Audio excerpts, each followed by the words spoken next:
Kia ora New Zealand. In your news bulletin today, fallen and felled trees are providing plenty of fuel for the fire on Great Barrier Island. The fire has eaten up a substantial amount of bush and temporarily forced 20 homes to be evacuated.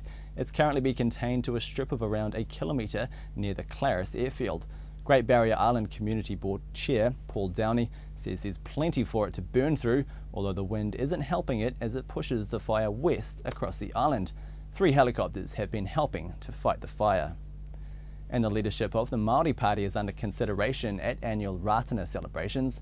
MP Te Ururua Flavel plans to challenge co-leader Peter Sharples, and the issue is likely to be decided upon over the next couple of days. Co-leader Tariana Turia is urging Dr. Sharples to consider standing down. I'm hoping that through these 2 days of talking with one another, respectfully, respecting everybody's position, that we can come to an agreement about what's best.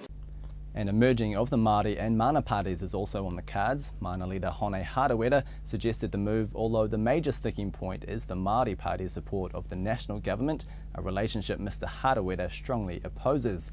Dr Peter Sharples says he's happy to talk to Mr Harawira about the proposal. I wouldn't say a coalition. I mean, at this stage it's far too early, but there's no reason why we shouldn't be talking. I mean, it's a bit silly to have 2 Māori kind of parties. And there looks to be some more investigation into whether David Bain should get compensation. John Key says Justice Minister Judith Collins briefed her cabinet today.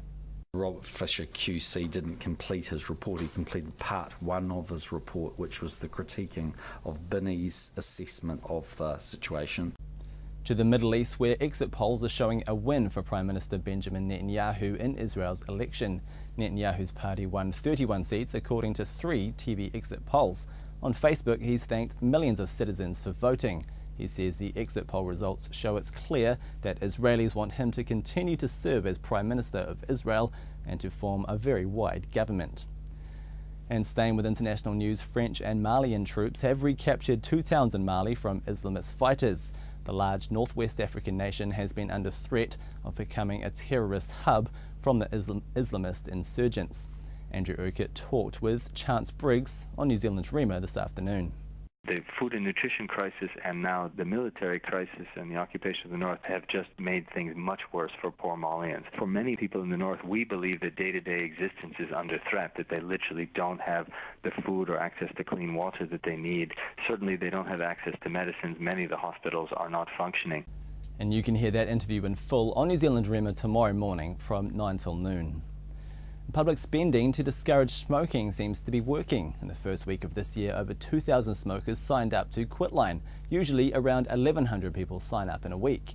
Quitline Chief Executive Paula Snowden says many of those wanting to quit smoking are under 25 years old. She says after years of investment in promoting a smoke-free lifestyle, children grow up with the idea it's not a smart thing to do. And the family of Sir Paul Holmes have asked for privacy. The broadcaster is in Hawke's Bay Hospital in a stable condition.